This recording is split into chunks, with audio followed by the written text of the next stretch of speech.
충격적인 청첩장이었습니다. 제 손에 들린 종이 한 장이 40년간 쌓아온 자존심을 와르르 무너뜨리는 순간이었죠. 제 막내딸이 한국인과 결혼한다니 도저히 받아들일 수 없었습니다. 잠시 3초만요. 시작하기 전에 구독과 좋아요는 저에게 큰 힘이 됩니다. 그럼 오늘 이야기 시작하겠습니다. 저는 안도 켄지입니다. 62세. 일본 미나미 자동차 부품 공장 전 기술이사였죠. 평생을 일본 기술력의 우수성을 믿으며 살아왔어요. 특히 우리 회사가 한국 업체들과 협업할 때면 항상 우리가 주도권을 쥐고 있었습니다. 그런데 내 막내딸 히나코가 그 한국에서 살겠다고, 그것도 한국 남자와 결혼하겠다니. 아버지, 꼭 와주세요. 정말 좋은 사람이에요. 히나코의 전화를 받고 한참을 말을 잇지 못했습니다. 결국 생각해보마라는 말로 전화를 끊었죠. 창밖으로 후지산이 보이는 제 아파트 거실에 홀로 앉아 술잔을 기울였어요. 정년퇴직 후 아내마저 먼저 떠나보낸 저에게 남은 건 자존심밖에 없었는데. 아버지, 솔직히 안 가시는 게 서로 편할 것 같아요. 첫째 아들 타카시의 말이 가슴을 찔렀습니다. 아들은 도쿄 중심가 대기업에 다니며 바쁘다는 핑계로 동행을 거절했어요. 하지만 속내는 알고 있었죠. 아버지의 완고한 성격이 결혼식을 망칠까 걱정하는 마음이었을 겁니다. 내가 그렇게 꼰대처럼 보이냐? 거울 속 주름진 얼굴을 보며 한숨을 내쉬었어요. 마지막 남은 가족인 히나코마저 잃을까 두려웠습니다. 고집을 꺾고 인천행 비행기 표를 예매했죠. 출국 당일 나리타 공항은 활기찼어요. 젊은 연인들, 가족 여행객들로 북적였지만 저는 홀로 탑승구를 향해 걸었습니다. 한국까지 가는 비행기 안에서 창밖만 하염없이 바라봤어요. 내가 왜 한국까지 가야 하는 걸까? 중얼거리며 눈을 감았습니다. 딸이 한국인과 결혼하는 것도 충격인데 IT 개발자라니. 기계와 금속을 다루던 저와는 너무 다른 세계였죠. 그 사위라는 사람이 과연 히나코를 행복하게 해줄 수 있을지 의구심이 들었어요. 비행기가 인천에 도착했습니다. 게이트를 빠져나오자 히나코가 활짝 웃으며 달려왔어요. 아버지, 정말 오셨네요. 얼마나 기다렸는지 몰라요. 딸의 포옹에 어색하게 반응했지만 마음 한구석이 따뜻해졌습니다. 히나코 옆에 서 있는 젊은 남자를 발견했죠. 키 크고 단정한 모습에 그 남자가 공손하게 인사했어요. 안녕하세요, 장인어른. 최인석이라고 합니다. 멀리서 와주셔서 정말 감사합니다. 유창한 일본어에 살짝 놀랐지만 표정을 드러내지 않았어요. 그저 가볍게 목례로 답했을 뿐입니다. 인석의 한국어 억양이 섞인 일본어가 어딘지 거슬렸어요. 아버지, 우리 집으로 가요. 방도 준비해뒀어요. 히나코가 즐거운 목소리로 말했지만 저는 호텔에 예약했다며 고개를 저었습니다. 히나코의 실망한 표정이 마음을 아프게 했지만 아직은 그들의 공간에 들어갈 준비가 되지 않았어요. 그럼 내일 아침에 모시러 올게요, 장인어른. 인석이 공손하게 말했습니다. 그의 예의 바른 모습에 무시할 수 없는 호감이 생겼지만 여전히 경계심을 풀지 않았어요. 호텔방에 누워 천장을 바라보며 생각했습니다. 내 딸이 선택한 삶, 내가 굳이 반대할 이유가 있을까? 하지만 마음 한구석에선 여전히 불편함이 자리 잡고 있었어요. 일본을 떠나 한국에서 살겠다는 히나코. 과연 행복할 수 있을까? 창밖으로 보이는 낯선 인천의 밤하늘 아래 저는 내일 만나게 될 현실을 준비하며 눈을 감았습니다. 기계 엔지니어로 평생을 살아온 제가 할 말을 잃었습니다. 말 그대로 입이 벌어졌죠. 눈앞에 펼쳐진 광경이 현실인지 SF 영화인지 구분이 안 될 정도였어요. 딸이 살게 될 아파트는 제 상상을 완전히 뛰어넘었습니다. 아침 일찍 히나코와 인석이 호텔로 저를 데리러 왔어요. 인석의 차를 타고 서울 강남의 신축 아파트 단지로 향했습니다. 차 안에서는 대화를 최소화했어요. 창밖으로 보이는 서울의 풍경이 30년 전 제가 출장으로 방문했던 그 도시와는 너무 달랐죠. 이게 정말 한국인가? 중얼거리며 고층 빌딩들과 정돈된 도로를 바라봤습니다. 예전에 본 한국은 일본보다 한참 뒤처진 나라였는데 말이죠. 장인어른 도착했습니다. 인석의 말에 차에서 내렸어요. 유리와 강철로 세련되게 디자인된 건물 앞에 섰습니다. 로비에 들어서자 안내 로봇이 저희를 맞이했어요. 로봇이 아파트 로비에 있다고요? 놀란 제 표정을 보고 히나코가 웃으며 말했습니다. 아버지, 여기 스마트시티 시범단지예요. 인석이 참여한 프로젝트이기도 하죠. 엘리베이터는 얼굴 인식으로 자동 작동되었고 우리가 탑승하자 인석의 집층으로 자동 이동했어요. 별도의 버튼 입력이 없었죠. 이런 시스템은 일본에서도 본 적이 없었습니다. 아파트 문 앞에 서자 인석이 스마트폰으로 간단히 조작했어요. 문이 자동으로 열리며 불이 켜지고 에어컨이 작동했습니다. 스마트폰으로 집안의 모든 것을 제어할 수 있어요, 아버지. 온도, 조명, 보안 시스템까지요. 히나코의 설명에 고개만 끄덕였습니다. 놀라움을 숨기기 위해서였죠. 거실로 들어서자 가장 먼저 눈에 띈 것은 거대한 벽면 디스플레이였어요. 인석이 음성 명령을 내리자 화면이 켜지며 아파트 내 모든 정보가 표시되었습니다. 집이 아니라 공장 수준이군. 중얼거렸지만 속으로는 감탄했어요. 내가 개발에 참여했던 자동차 공장의 시스템보다 더 정교해 보였기 때문입니다. 장인어른, 여기가 손님방이에요. 온돌 시스템이 있어서 겨울에도 따뜻하실 거예요. 인석이 안내한 방으로 들어갔습니다. 침대가 아닌 바닥에 놓인 침구가 눈에 들어왔어요. 한국식 침구인데 괜찮으실까요? 일본 스타일로 바꿀까요? 히나코가 걱정스레 물었습니다. 괜찮다. 새로운 경험이니까. 짧게 대답했지만 사실 내심 걱정됐어요. 나이든 몸으로 바닥에서 자는 게 편할까 싶었죠. 히나코가 스마트폰을 조작하자 바닥이 서서히 따뜻해졌습니다. 손으로 만져보니 적당한 온기가 느껴졌어요. 이게 바로 온돌이에요. 겨울에 정말 좋답니다. 인석이 자랑스럽게 설명했어요. 생각보다 훨씬 세련된 시스템에 놀랐지만 표정 관리를 했습니다. 히나코가 주방으로 안내했어요. 거기서 또 한 번 충격을 받았습니다. 냉장고가 스스로 내용물을 확인하고 음식 추천까지 하는 모습을 보였거든요. 우유가 얼마 남지 않아 내일 구매 목록에 추가했습니다. 냉장고의 음성 안내에 저도 모르게 감탄사가 나왔어요. 이건 일본에서도 보기 드문데. 인석이 미소 지으며 말했습니다. 장인어른께서 계신 일본도 기술이 뛰어나지만 한국은 특히 생활 밀착형 기술에 강점이 있어요. 그 말에 뭔가 반박하고 싶었지만 부정할 수 없었습니다. 눈앞에 펼쳐진 현실이 제 생각을 완전히 뒤엎고 있었으니까요. 저녁이 되자 온돌 바닥에 누웠습니다. 놀랍게도 전혀 불편하지 않았어요. 오히려 따뜻한 바닥이 제 피로를 풀어주는 것 같았죠. 일본 기술이 최고라던 내 생각이 틀렸을 수도. 천장을 바라보며 혼잣말을 했습니다. 40년간 굳게 믿어온 제 가치관이 하루 만에 흔들리고 있었어요. 벽면의 스마트 패널에서 흘러나오는 부드러운 조명 아래 저는 많은 생각에 잠겼습니다. 내일은 인석의 부모님을 만난다고 했죠. 어떤 분들일지 궁금했어요. 하지만 그보다 더 궁금한 건 내가 과연 이 모든 변화를 받아들일 수 있을지 그것이었습니다. 순간 피가 얼어붙는 느낌이었습니다. 귀를 의심했어요. 인석의 아버지 이름이 최영석이라고. 그 이름은 제가 평생 잊지 못할 이름이었습니다. 15년 전 제가 무시하고 깎아내렸던 그 한국 중소기업 대표의 이름이었죠. 저녁 식사를 위해 고급 한식당에 도착했습니다. 실내는 전통과 현대가 조화롭게 어우러진 분위기였어요. 일본 전통 료칸과는 다른 멋이 있었죠. 입구에서 우리를 기다리고 있던 중년 부부가 먼저 다가왔습니다. 안도 씨, 멀리서 오시느라 고생 많으셨습니다.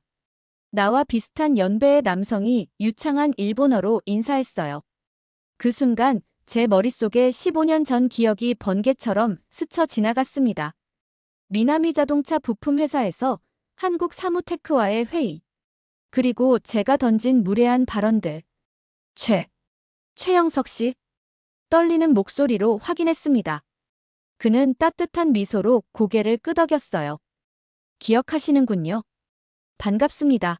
안도 켄지 이사님. 숨이 막힐 것 같았습니다. 이런 우연이 있다니. 아니, 우연이 아니었죠.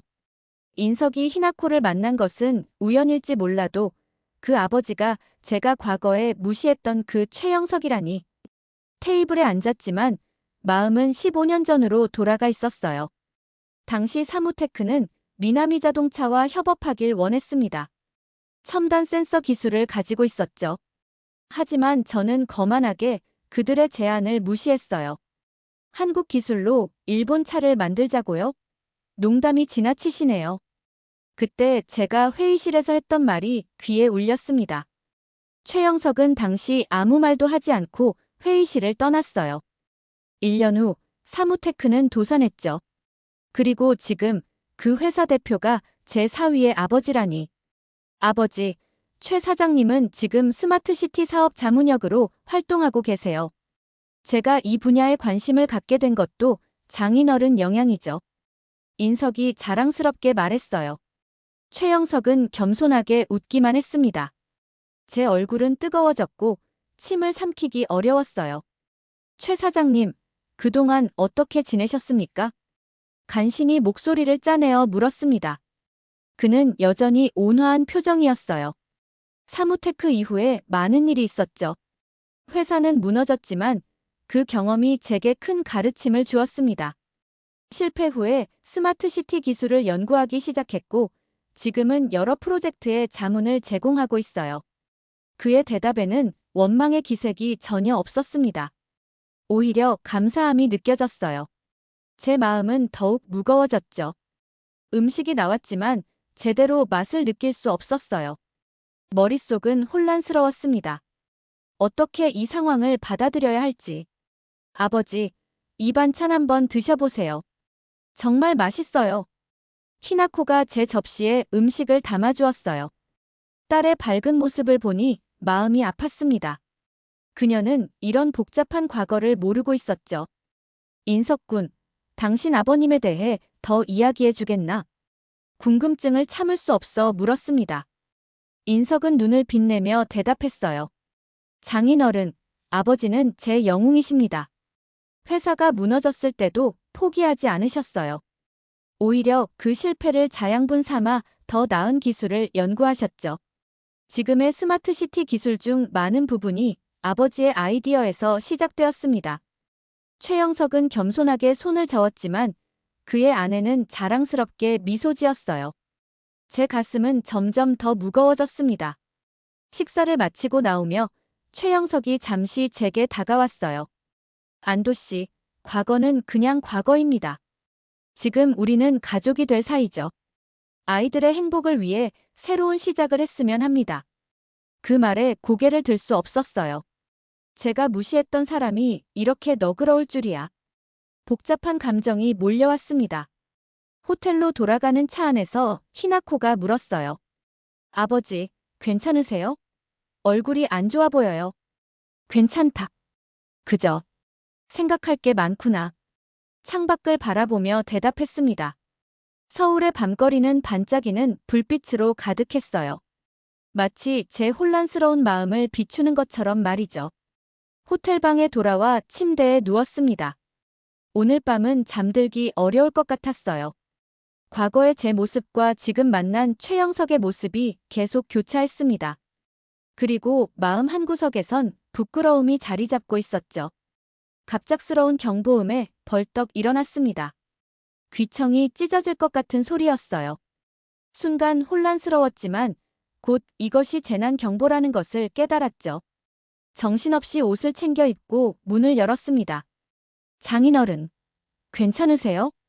문 앞에 인석이 서 있었어요. 그의 얼굴은 침착했습니다. 무슨 일이야? 화재인가? 당황한 목소리로 물었어요. 인석이 미소를 지으며 설명했습니다. 걱정 마세요. 단지 내 정기 재난 훈련이에요. 모든 입주민이 참여하는 거죠. 안도의 한숨을 내쉬었습니다. 하지만 왜 사전 공지가 없었는지 의아했어요. 미리 알려주지 않고 훈련을 한다고? 인석은 고개를 끄덕였습니다. 네, 실제 재난은 예고 없이 찾아오니까요. 장인어른, 저희와 함께 대피 훈련에 참여해 보시겠어요? 한국의 재난 대응 시스템을 보실 수 있는 좋은 기회입니다. 궁금증이 생겼기에 따라 나섰어요. 복도에는 이미 많은 주민들이 질서정연하게 대피하고 있었습니다. 놀랍게도 아무도 당황하거나 혼란스러워하지 않았어요. 다들 너무 침착한데? 제 말에 히나코가 웃으며 대답했습니다. 이런 훈련이 분기마다 있거든요, 아버지. 모두 익숙해져 있어요. 엘리베이터가 아닌 비상계단으로 내려갔습니다. 계단에는 LED 조명이 바닥을 따라 설치되어 있었어요. 인석이 설명했죠. 화재 시 연기가 차오르면 위에 있는 조명은 보이지 않아요. 그래서 바닥 가까이 설치된 이 생명의 빛이 대피로를 안내합니다. 일본에서도 본 적 없는 시스템이었어요. 감탄하지 않을 수 없었습니다. 1층 로비에 모인 주민들은 각자 앱으로 출석 체크를 했습니다. 그리고 단지 관리소장이 나와 간단한 설명을 시작했어요. 오늘은 7분 32초 만에 모든 주민이 대피 완료했습니다. 지난번보다 15초 단축되었네요. 관리소장의 발표에 주민들이 박수를 쳤어요. 그리고 각 동별로 담당자가 나와 추가 설명을 했습니다. 모든 과정이 체계적이었죠.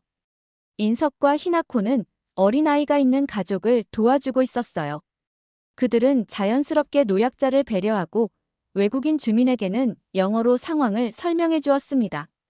말로만 듣던 공동체 의식이 실제로 작동하는 모습이었어요.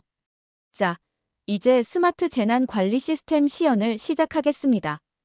관리소장의 말에 대형 스크린이 펼쳐졌습니다.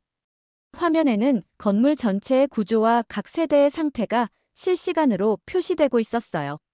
어떤 집에는 노약자가, 어떤 집에는 장애인이, 어떤 집에는 아이가 있는지까지 모두 표시되어 있었습니다. 이 시스템은 실제 재난 시 구조대원들에게 가장 먼저 구조해야 할 주민의 위치를 알려줍니다. 또한 각 세대의 전기, 가스, 물 상태도 원격으로 제어 가능하죠. 설명을 듣는 동안 제 눈이 점점 커졌습니다. 이런 체계적인 시스템은 일본의 선진 아파트 단지에서도 본 적이 없었어요. 훈련이 끝나고 돌아가는 길, 인석이 물었습니다. 장인어른, 어떻게 생각하세요? 일본의 재난훈련과 비교하면 어떤가요? 솔직한 감상을 말하기가 망설여졌어요. 하지만 진실을 인정하지 않을 수 없었죠. 솔직히 놀랍다. 일본은 재난 대비 선진국이라고 자부했는데 이런 첨단 시스템은 보지 못했어. 인석이 자랑스럽게 미소 지었지만 거만함은 없었어요.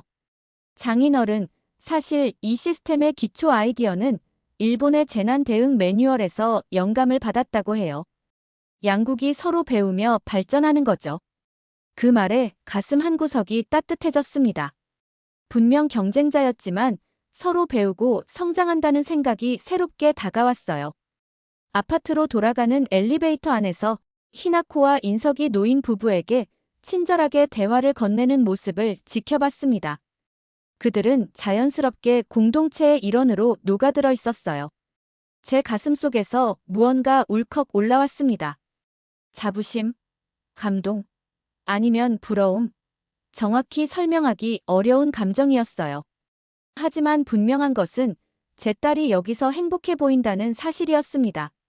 히나코, 넌 여기서 정말 잘 지내고 있구나. 속으로 중얼거렸어요. 딸의 밝은 모습을 보니 안심이 되면서도 제 고집으로 그녀의 행복을 방해할 뻔했다는 생각에 부끄러워졌습니다. 갑작스러운 방문객에 당황했습니다. 문을 열자 작은 소녀가 해맑게 웃으며 서 있었어요. 겨우 9살 정도로 보이는 아이였죠. 더 놀라운 건 그 아이가 일본어로 인사를 했다는 점이었습니다. 안녕하세요, 켄지 할아버지. 저는 서연이에요. 인석 삼촌의 조카예요.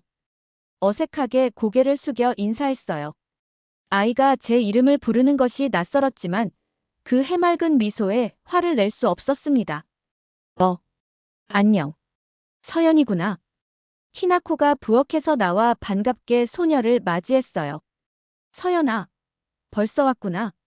아버지, 서연이는 인석 오빠의 형님 딸이에요. 오늘 저녁 식사에 초대했어요. 서연이 씩씩하게 말했습니다. 히나코 이모가 일본어를 가르쳐줬어요. 매주 토요일마다 배우고 있어요. 제 눈이 커졌어요. 히나코가 이미 이 아이에게 일본어를 가르치고 있었다니. 그렇다면 결혼을 결정하기 훨씬 전부터 이 가족과 가까웠다는 뜻인데. 서연아, 할아버지께 우리가 같이 만든 것 보여드리자. 히나코가 부드럽게 말했어요. 서연이 작은 가방에서 종이봉투를 꺼냈습니다.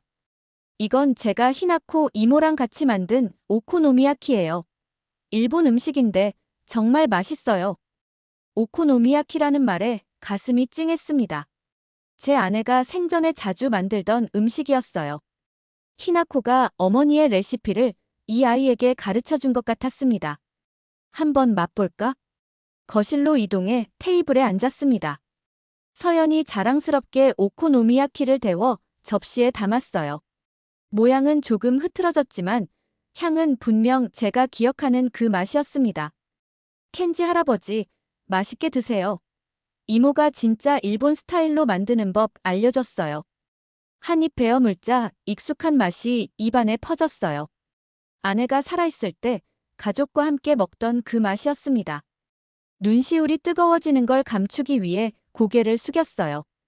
어때요, 아버지? 서연이가 열심히 배웠어요. 히나코가 물었습니다.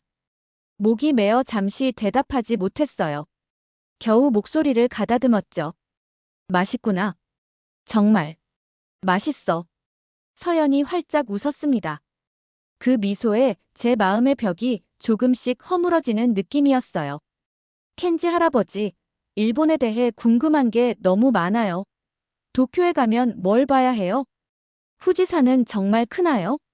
일본 학교는 어때요? 질문 세례에 당황했지만 묘하게 기분이 좋았습니다. 오랜만에 누군가가 제 이야기에 관심을 보인다는 것이 반가웠어요. 서연아, 할아버지께 너무 많은 질문을 하면 피곤하실 거야. 히나코가 말했지만 저는 고개를 저었습니다. 괜찮아. 질문해도 좋아. 서연의 호기심 어린 눈빛을 보며 일본에 대해 이야기하기 시작했어요. 후지산의 웅장함, 도쿄의 붐비는 거리, 교토의 고즈넉한 사원들. 오랜만에 제 고향에 대해 자랑스럽게 이야기하는 제 모습이 낯설었습니다. 우와, 나도 꼭 일본에 가보고 싶어요.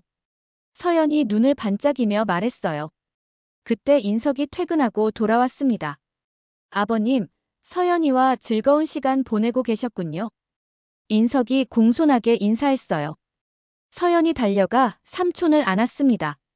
삼촌, 나 켄지 할아버지랑 일본 이야기했어. 그리고 같이 오코노미야키도 먹었어. 인석이 미소 지으며 말했습니다. 서연이가 히나코 누나에게 일본어를 배우기 시작한 지 벌써 6개월이 됐어요. 매주 토요일마다 열심히 공부하죠. 그 말에 놀랐습니다. 딸이 이미 이 가족과 깊은 관계를 맺고 있었다니. 저녁 식사를 함께하며 서연이 계속해서 일본에 대한 질문을 쏟아냈어요. 그 순수한 호기심에 제 마음은 점점 풀어졌습니다. 서연을 보며 문득 깨달았어요. 이 아이에게는 국적이나 문화적 배경이 중요하지 않았죠. 그저 히나코는 좋은 이모였고 저는 새로운 할아버지였을 뿐입니다. 식사 후 서연의 아버지가 아이를 데리러 왔어요. 그는 인석의 형이었고 제게 공손하게 인사했습니다. 아버님, 서연이가 패 끼치지는 않았나요?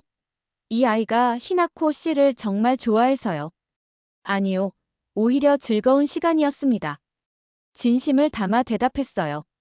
서연이 떠나기 전 갑자기 제게 달려와 안겼습니다.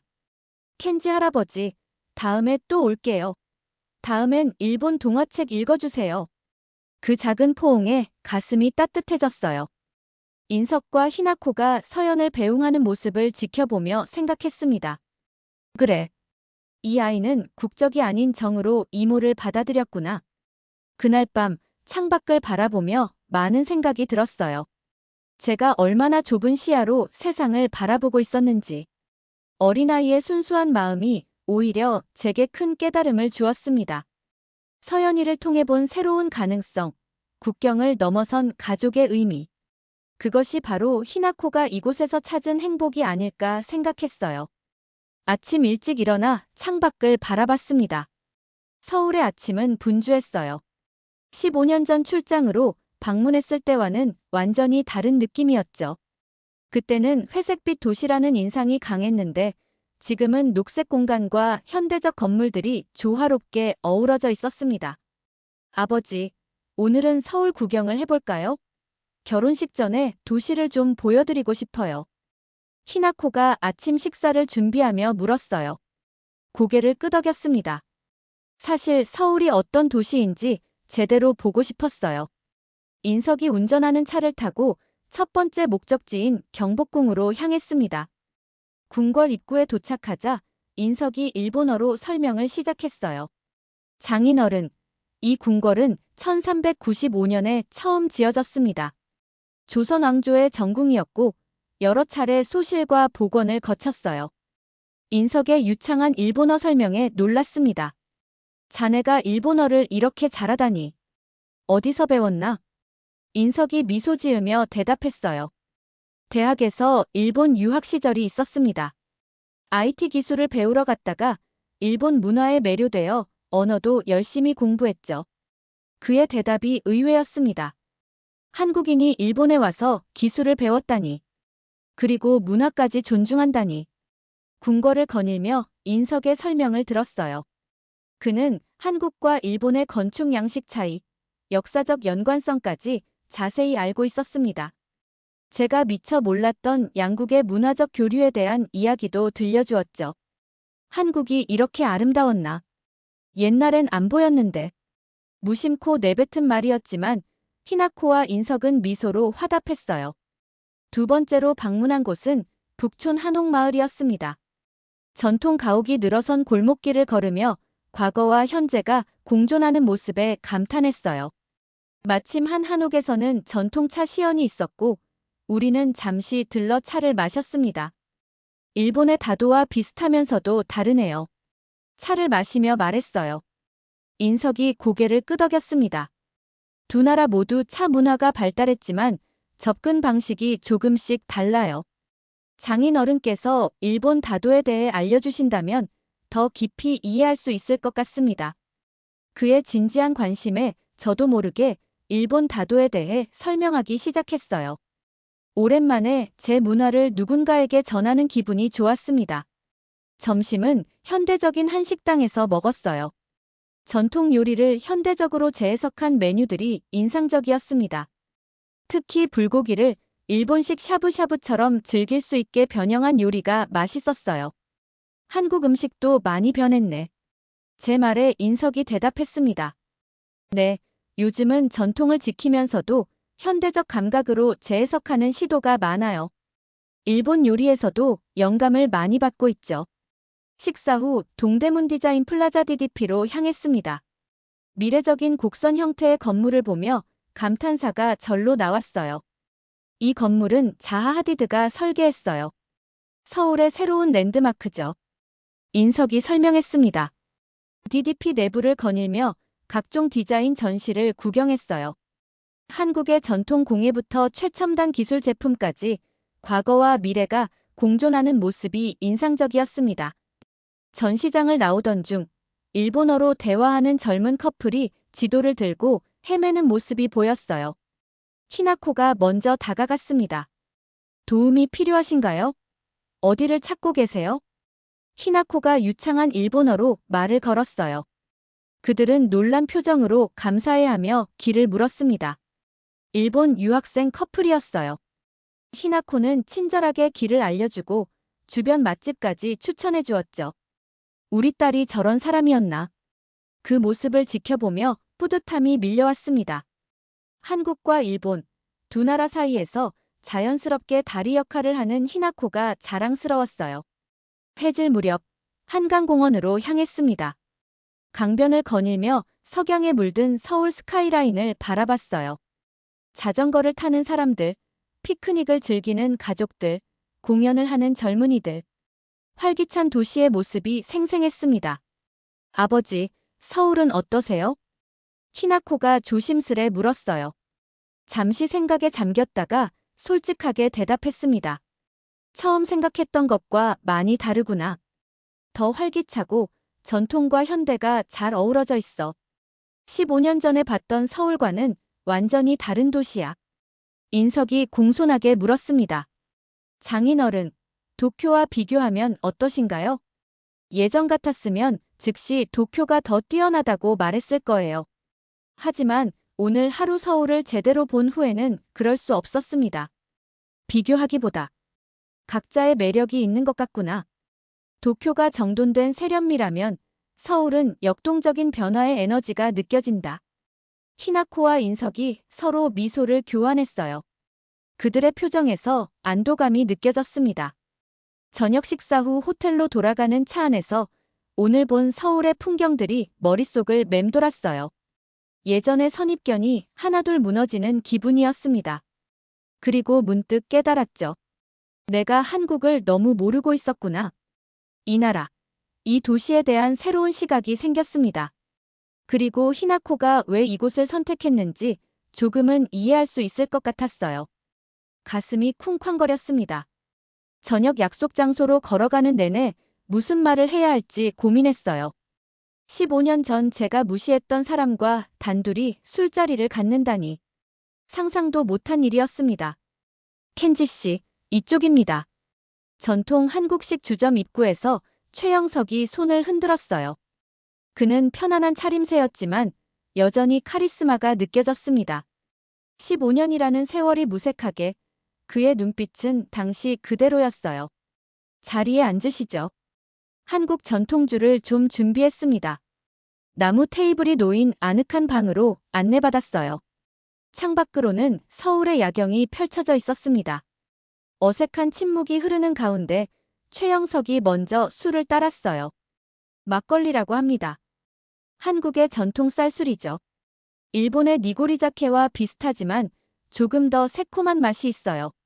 잔을 받아 한 모금 마셨습니다. 부드럽고 은은한 맛이 입안에 퍼졌어요. 생각보다 맛있었죠. 생각보다 좋은데요. 솔직한 감상을 말했어요. 최영석이 미소 지었습니다. 우리 아이들이 만나게 된 인연이 신기하지 않습니까? 세상은 참 좁다고 느껴집니다. 그의 말에 고개를 끄덕였어요. 하지만 더 이상 이 무거운 공기를 참을 수 없었습니다. 용기를 내어 입을 열었어요. 최 사장님, 솔직히 말씀드려도 될까요? 최영석이 진지한 표정으로 고개를 끄덕였습니다. 과거엔 죄송했습니다. 한국 기업을 너무 얕봤죠. 지금은 제가 배우고 있습니다. 말을 꺼내자 오히려 마음이 가벼워졌어요. 15년간 묻어두었던 미안함을 드디어 표현한 것 같았습니다. 최영석은 잠시 말없이 저를 바라보다가 담담하게 대답했어요. 켄지 씨, 비즈니스는 그런 겁니다. 당시 미나미 자동차의 기술이 앞서 있었고 사무테크는 부족했어요. 그게 현실이었죠. 그의 담담한 반응에 놀랐습니다. 원망이나 비난이 아닌 현실을 인정하는 태도였어요. 하지만 제가 너무 거만했습니다. 협력할 수 있었는데 그렇게 깎아내릴 필요는 없었어요. 최영석이 술잔을 다시 채우며 말했습니다. 사실 그때 덕분에 우리가 더 단단해졌습니다. 회사는 무너졌지만 그 경험이 제게 많은 것을 가르쳐줬어요.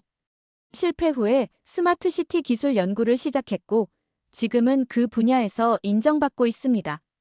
그의 말에 감동했어요. 쓰라린 실패를 발판 삼아 다시 일어선 그의 이야기가 존경스러웠습니다.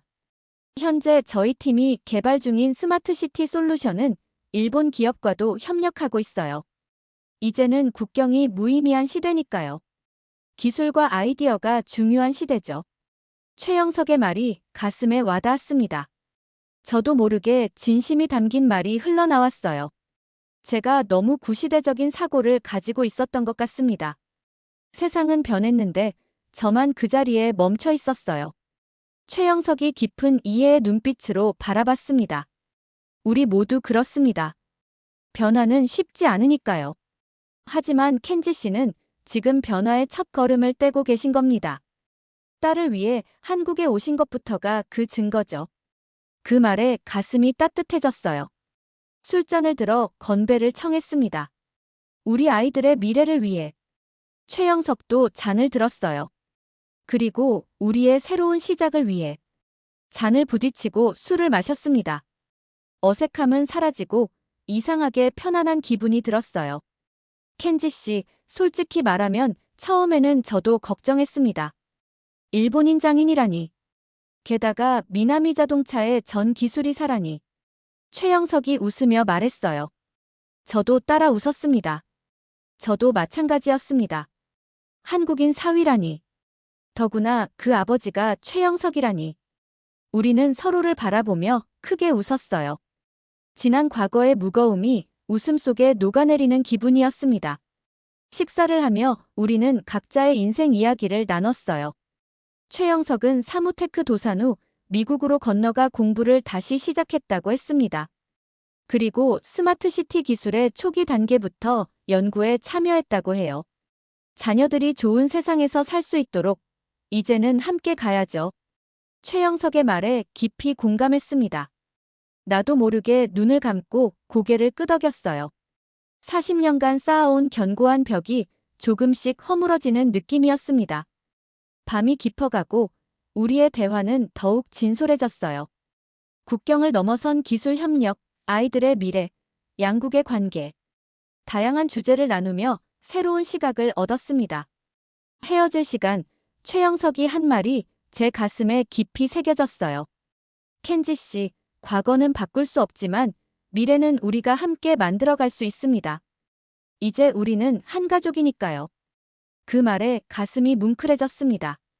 악수를 청하는 그의 손을 잡으며 저는 과거를 넘어선 화해의 순간을 경험했어요. 그리고 문득 깨달았습니다. 이것이 진정한 국제화구나. 호텔로 돌아오는 길, 서울의 밤거리는 여전히 활기찼어요. 하지만 제 마음은 그 어느 때보다 평온했습니다. 과거의 짐을 내려놓고 새로운 미래를 향해 한 걸음 내디딘 기분이었어요. 결혼식 날, 거울 앞에서 넥타이를 매며 떨리는 손을 진정시키려 했습니다. 오늘은 제 딸 히나코가 한국인 인석과 결혼하는 날이었어요. 일주일 전 마지못해 한국행 비행기에 올랐던 제가 이제는 설레는 마음으로 이 순간을 맞이하고 있다니 스스로도 놀라웠습니다. 아버지, 준비 다 되셨어요? 문을 두드리는 히나코의 목소리에 고개를 돌렸어요. 웨딩드레스를 입은 딸은 너무나 아름다웠습니다. 아내를 닮은 미소가 더욱 빛나 보였죠. 예쁘구나. 엄마가 봤으면 정말 좋아했을 텐데. 목이 메어 더 말을 잇지 못했어요. 히나코가 다가와 저를 안았습니다. 엄마는 보고 계실 거예요. 아버지가 와주셔서 정말 기뻐요. 잠시 딸을 안고 있다가 감정을 추스렸습니다. 결혼식장으로 향하는 차 안에서 지난 일주일간의 변화를 떠올렸어요. 처음엔 반감으로 가득했던 마음이 어느새 수용과 이해로 바뀌어 있었죠. 결혼식은 한국과 일본의 전통이 조화롭게 어우러진 모습이었습니다. 신부 측 아버지로서 제가 맡은 역할도 있었어요. 사회자가 저를 소개하자 떨리는 마음으로 단상에 올랐습니다. 안녕하십니까? 저는 히나코의 아버지 안도 켄지입니다. 마이크 앞에 서서 한국어 인사를 건넸어요. 히나코가 가르쳐준 몇 마디였지만 하객들이 따뜻한 박수로 응답해 주었죠. 이후 일본어로 말을 이어갔고 통역사가 한국어로 전달했습니다. 난 한국이란 나라를 잘 몰랐습니다. 솔직히 말하면 알려고 하지도 않았고 편견으로 가득 차 있었죠. 하지만 이곳에서 딸이 살아가는 걸 보며 제 생각이 바뀌었습니다. 잠시 숨을 고르고 계속했어요. 히나코는 항상 용감했습니다. 새로운 것에 도전하고 편견 없이 세상을 바라보는 아이였죠. 그런 딸이 선택한 인석군을 만나보니 왜 히나코가 그를 사랑하게 되었는지 이해할 수 있었습니다. 인석을 바라보며 미소 지었어요. 인석군, 우리 히나코를 잘 부탁합니다. 그리고 이제 당신도 제 가족입니다. 말을 마치자 객석에서 감동의 박수가 쏟아졌어요. 최영석의 눈가에도 눈물이 맺혀 있는 것이 보였습니다. 그는 제게 고개를 깊이 숙여 감사의 인사를 전했죠. 결혼식 후 이어진 연회에서 저는 낯설게만 느껴졌던 한국 문화 속에 조금씩 녹아들고 있었습니다. 한국 음식을 즐기고 간단한 한국어로 인사를 나누며 새로운 가족과 친해지려 노력했어요. 서연이가 달려와 제 손을 잡았습니다. 켄지 할아버지, 이제 진짜 할아버지가 되었어요. 다음에 일본에 놀러 가도 돼요? 그 순수한 질문에 웃음이 나왔어요. 물론이지. 언제든지 환영한단다. 연회장 한편에서는 양가 어른들이 모여 대화를 나누고 있었습니다. 최영석과 그의 친구들, 그리고 일본에서 온 제 몇 안 되는 지인들이었죠. 처음에는 어색했지만 술잔이 오가며 분위기가 풀어졌어요. 안도 씨, 다음에는 도쿄에서 한번 만납시다. 스마트시티 프로젝트로 곧 일본을 방문할 일이 있거든요. 최영석의 제안에 기꺼이 고개를 끄덕였습니다. 언제든지 연락주세요. 제가 안내해드리겠습니다. 불과 일주일 전만 해도 상상할 수 없었던 대화였죠. 세상은 제가 생각했던 것보다 훨씬 넓고 사람들은 더 열린 마음을 가지고 있었습니다. 밤이 깊어갈수록 결혼식장은 더욱 화기애애해졌어요. 장인과 사위, 딸과 어머니, 이웃들과 아이들까지 모두 하나가 되는 따뜻한 분위기였습니다. 문화와 국적을 넘어 모두가 한 가족이 되는 순간이었죠. 일본으로 돌아가는 비행기에 올랐습니다. 창밖으로 작아지는 서울의 풍경을 바라보며 지난 일주일을 되돌아봤어요. 처음 왔을 때의 불편함과 편견은 온데간데 없고 새로운 경험과 깨달음으로 가득 찬 마음이었습니다. 이번엔 내가 많이 배웠다. 조용히 중얼거렸어요. 세상은 제가 알던 것보다 훨씬 빠르게 그리고 다양한 방향으로 변하고 있었습니다. 그리고 저도 그 변화에 발맞추어 걸어가기로 마음먹었어요. 도쿄집에 도착하자 적막함이 느껴졌습니다. 하지만 이제는 그 적막함이 그저 쓸쓸하게만 느껴지지 않았어요. 히나코와 인석이 곧 일본을 방문하기로 약속했고 서연이도 방학에 올 거라고 했으니까요. 컴퓨터를 켜고 인터넷 쇼핑몰을 열었습니다. 잠시 고민하다가 검색창에 전기 온돌 매트라고 입력했어요. 한국에서 경험한 온돌의 따뜻함이 그리워졌기 때문이죠. 여러 제품을 비교하며 마우스를 클릭하는 제 입가에 미소가 번졌습니다. 바뀌는 건 단지 제 침실 바닥만이 아니었어요. 제 마음과 생각, 세계관이 함께 바뀌고 있었죠. 주문 버튼을 누르며 생각했습니다. 세상은 넓고 배울 것은 많다.